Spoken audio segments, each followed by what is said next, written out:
प्रेमी YouTube channel में आप सभी का हार्दिक स्वागत अभिनंदन।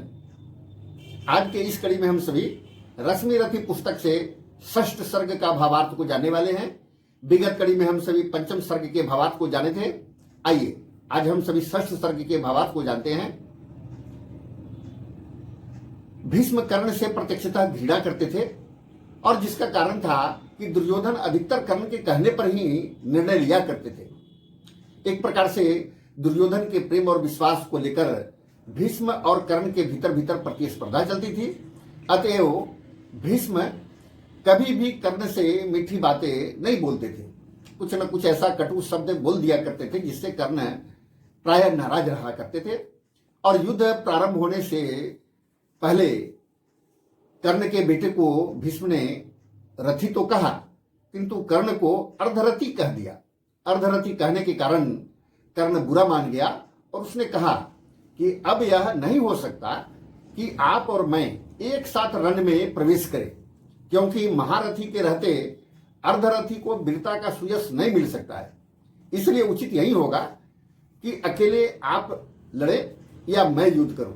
निश्चित यह हुआ कि पहले भीष्म पितामह लड़ेंगे और जब तक भीष्म पितामह लड़ेंगे तब तक कर्ण शस्त्र नहीं उठाएंगे।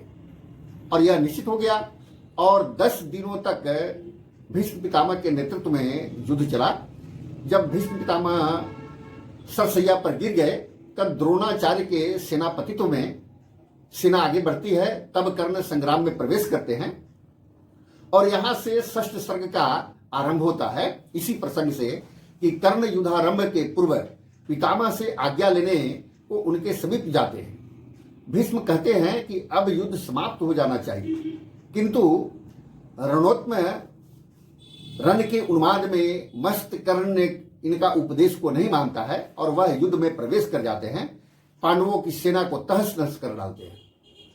और इसी प्रसंग में इस बात का भी विवेचना होती है कि महाभारत का धर्म युद्ध है या नहीं। तो अंत में निष्कर्ष के रूप में यही निकलता है कि कोई भी युद्ध धर्म युद्ध हो ही नहीं सकता है, क्योंकि युद्ध का आरंभ या मध्य या अंत सभी पाप युक्त होता है। क्योंकि जब हिंसा आरंभ हो गई तो धर्म कहां। जब मनुष्य युद्ध करता है तो अपने लक्ष्य को जल्द से जल्द प्राप्त कर लेना चाहता है, और जब लक्ष्य को प्राप्त करने के लिए आतुरता जब दिखाएंगे तो वहां धर्म का रहना संभव नहीं है। क्योंकि धर्म तो सन्मार्ग पर चल करके लक्ष्य प्राप्त किया जा सकता है, युद्ध के द्वारा नहीं। तो इसलिए यह धर्म युद्ध हो ही नहीं सकता है। युद्ध युद्ध होता है और धर्म लक्ष्य को प्राप्त करने के लिए सन्मार्ग पर चलना पड़ता है, युद्ध में नहीं होता है। इस तरह से यह साधन हो सकता है, साध्य नहीं।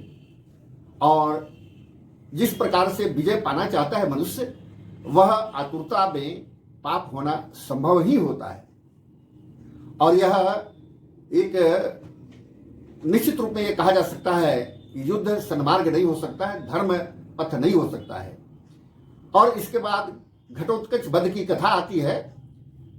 कर्ण का पांडव सेना पर भयानक कोप को देखकर भगवान घटोत्कच को बुलाते हैं और उसके युद्ध में प्रवेश करते ही कौरवों की सेना में हाहाकार मच जाता है। और अंत में इस युद्ध को रोकने के लिए कौरवों की सेना की ओर से दुर्योधन ने कर्ण को कहता है कि अर्जुन का मस्तक तो अभी बहुत दूर है, लेकिन लगता है कि अगर तुम एक अग्निबाण नहीं चलाओगे तो हार तो अभी निश्चित हो जाएगी। इसलिए तुम एक अग्निबाण का प्रयोग कर घटोत्कच का वध करो।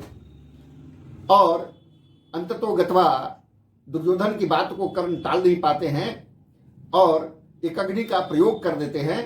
घटोत्कच का मृत्यु हो जाती है और इस तरह से कौरवों की सेना में हर्षोल्लास छा जाता है और पांडवों की सेना रोने लगती है। परंतु 2 व्यक्ति ऐसे थे जिनका हंसना और रोना विशेष महत्व रखता है।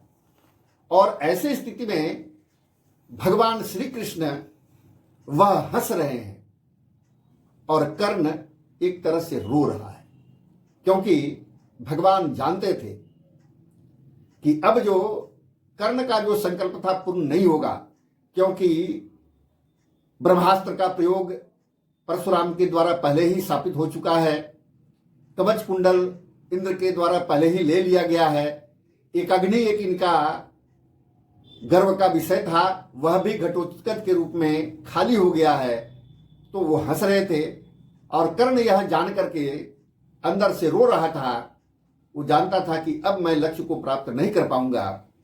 तो इस तरह से षष्ठ सर्ग संपूर्ण होता है। आगे की कड़ी में हम सभी सप्तम सर्ग के भावार्थ को जानेंगे। तो आज के लिए इतना ही। बहुत बहुत धन्यवाद। आभार।